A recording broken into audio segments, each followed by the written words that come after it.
আসসালামু আলাইকুম। আশা করছি সবাই ভালো আছেন। আমার খালিদ ডিসকাশন বক্স চ্যানেলটিতে আপনাদের সবাইকে স্বাগতম। আমি সবসময় আমার হেয়ার ট্রান্সপ্লান্টেশন জার্নিটা আপনাদের সঙ্গে শেয়ার করে এসেছি।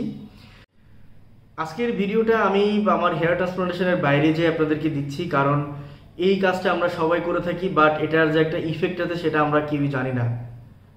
তো সেই জন্য আপনাদেরকে দেওয়া। আমি হেয়ার ট্রান্সপ্লান্টেশনের ভিডিও সবসময় দিব, আমার হেয়ারের ইনফরমেশন সব আপনাদেরকে শেয়ার করব, বাট অ্যাডিশনাল আমার কাছে মনে হয়েছে এটা দেওয়ার, তাই আপনাদেরকে দিচ্ছি। ভিডিওটা শেষ পর্যন্ত দেখুন, আপনাদের একটু হলেও উপকার হবে। আমরা র্যান্ডমলি সবাই বা কিছু মেডিসিনস খাই, বাট এটা লং টার্ম খাওয়ার পর কী কী টাইপের প্রবলেম হয় এটা আমরা কেউই জানি না। আমি নিজেও জানতাম না। তো এটা জানার পর আমি অবাকই হয়েছিলাম যে বা আমরা তো সবাই এটা খাই, ইভেন অনেকে এই ব্যাপারটা নিয়ে থিঙ্কই করে না যে এটা পরে আমার কি হতে পারে। তো আমি আমার মাকে গত বছর একটা হসপিটালে নিয়ে গিয়েছিলাম। নেওয়ার পর আমি একটা এক্সপিরিয়েন্স হয়েছিল, পরে আমি একটু স্টাডি করেছি এটা নিয়ে। ইভেন কিছুদিন আগে এটা নিয়ে অনেক নিউজও হয়েছিল। তো আপনারা যারা এটা দেখেছেন তারা জানবেন, আর যারা জানেন না আপনাদের এই ইস্যুটা একটু মেনটেন করবেন, না হলে পরে এটা থেকে অনেক বড় প্রবলেম হবে।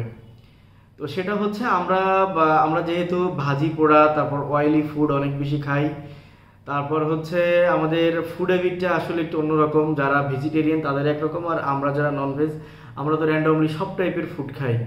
তো এটার পর আমাদের যেটা হয় অ্যাসিডিটি প্রবলেম হয়।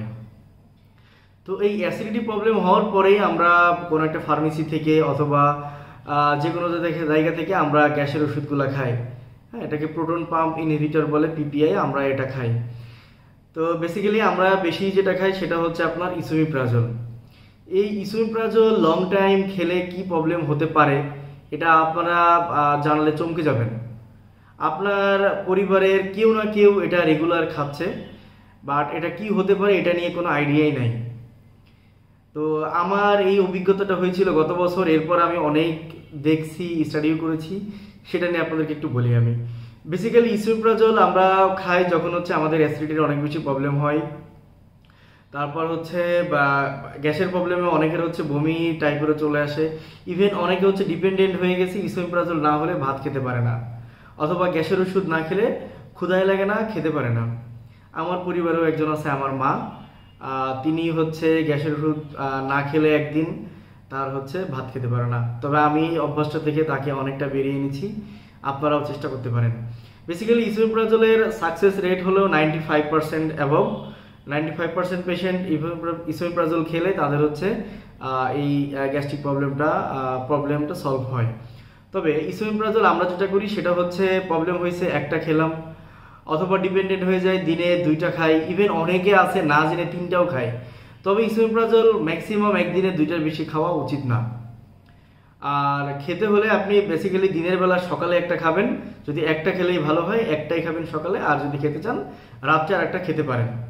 তবে এখানে কিছু কন্ডিশনস আছে। স্টাডি যেটা বলে, রিসার্চ যেটা বলে সেটা হচ্ছে আপনার ইসোমিপ্রাজল খেলে আপনি 14 দিন টানা খাবেন, সকালে এবং রাত্রে 2টা করে 14 দিন টানা খাবেন। খাওয়ার পর একটা সময় পর দেখবেন আপনার এই প্রবলেমটা পার্মানেন্টলি মোটামুটি সলভ হয়ে যাবে।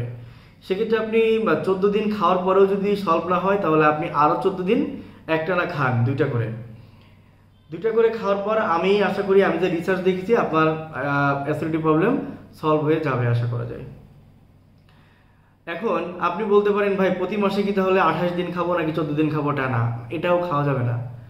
আপনি যদি একবারে ডিপেন্ডেন্ট হয়ে যান তাহলে হচ্ছে আপনি ইসোমিপ্রাজল ছাড়া চলতেই পারবেন না, গ্যাসের ওষুধ ছাড়া চলতেই পারবেন না। সেক্ষেত্রে আপনি যেটা করবেন, এভরি 4 মাস পর পর আপনি এটা করতে পারেন যে 14 দিন টানা আপনি ইসোমিপ্রাজল খাবেন, কাজ না হলে আরও 14 দিন খাবেন।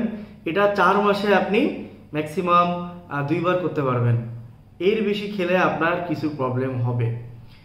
যারা হচ্ছে আপনার একটানা ইসোমিপ্রাজল খেতেই থাকে, ডেইলি খাচ্ছে, লং টাইম খাচ্ছে, ইসোমিপ্রাজলের নর্মাল কিছু সাইড ইফেক্ট আছে, এগুলা আমরা ইগনোর করতেই পারি। যেমন ডিসেন্ট্রি হতে পারে, এটা সবার হয় না। মাথা ঝিমানি লাগতে পারে, এটাও সবার হয় না।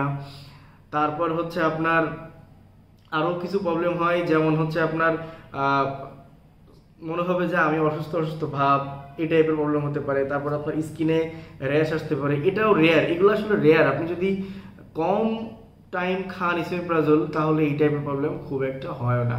এটা স্টাডি যেটা বলে সেটা হচ্ছে 1000 জনে একজন। এটা আপনি ইগনোর করতেই পারেন।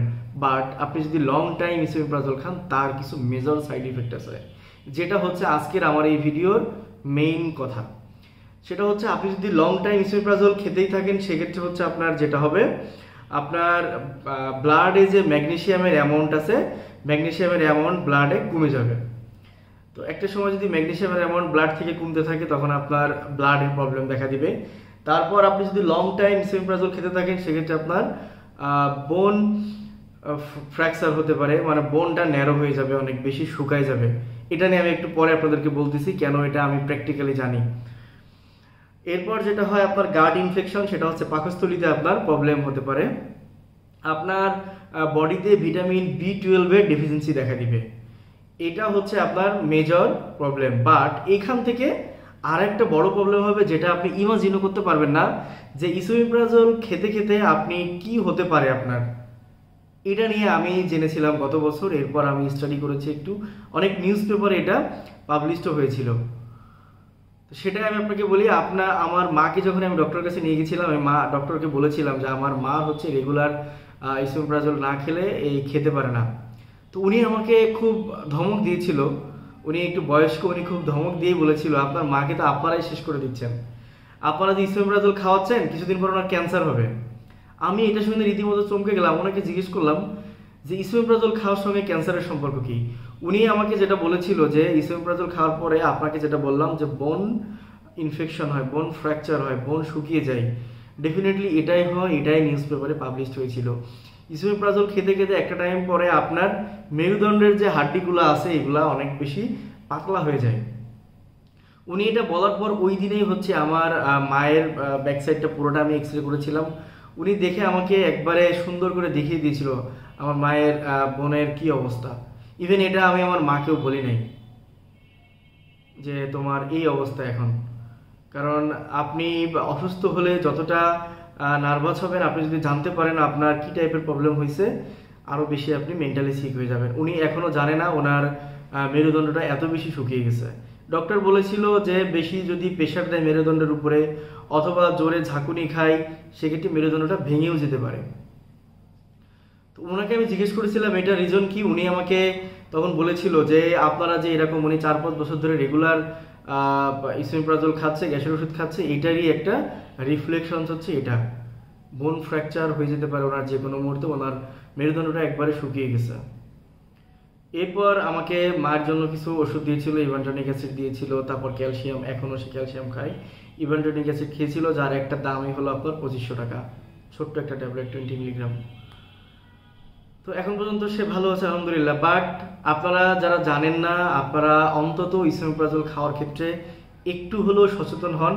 ইসোমেপ্রাজল লং টাইম খেলে আপনার বোন ফ্র্যাকচার হতে পারে, আপনার ভিটামিন B12 কমে যাবে বডি থেকে, আপনার ব্লাডে ইনফেকশন হতে পারে একটা টাইম পরে, কারণ ব্লাড থেকে ম্যাগনেসিয়াম আপনার কমে যাচ্ছে, আপনার পাকস্থলীতে প্রবলেম হবে একটা টাইম পরে। আর এগুলোর থেকে সব থেকে বড় প্রবলেম যেটা, সেটা হচ্ছে আপনার বোন ফ্র্যাকচার। আপনার মেরুদণ্ড ক্ষয় হয়ে যাবে, আস্তে আস্তে আপনার মেরুদণ্ড ভেঙে যাওয়ার মতো হয়ে যাবে। আপনি যদি কোনো ডক্টরের কাছে না যান, হঠাৎ করে আপনার মেরুদণ্ডের হাড় ভেঙেও যেতে পারে, যারা রেগুলার 1-2টা করে ইসোমেপ্রাজল খাচ্ছেন তাদের জন্য। তো আপনি ইসোমেপ্রাজল আপনাকে আমি ছাড়তে বলবো না, কারণ আমরা এটাতে ইউজ টু হয়ে গেছি এখন। ইসোমেপ্রাজল অথবা গ্যাসের ওষুধ না খেলে আমাদের প্রবলেমগুলো যায় না। ইসোমেপ্রাজল আপনি খান, বাট লং টাইম ধরে একটানা খেয়ে যায় না, মাঝে মাঝে গ্যাপ দিয়েন। লং টাইম খেয়ে গেলে একটা টাইম পর আপনি ইসোমেপ্রাজলের রেজাল্টই আর পাবেন না। হ্যাঁ, ওটা আপনার বডিতে বা ডিপেন্ডেন্সি ক্রিয়েট হয়ে যাবে, আপনার ওটার যে ইফিকেসি পাওয়ার কথা সেটাও আপনি আর পাবেন না। আপনার যে মাইক্রো অর্গানিজমগুলো আছে, আপনার যে গ্যাস্ট্রিক জুসটা আছে, এটা একটা টাইম পর আর কাজ করবে না।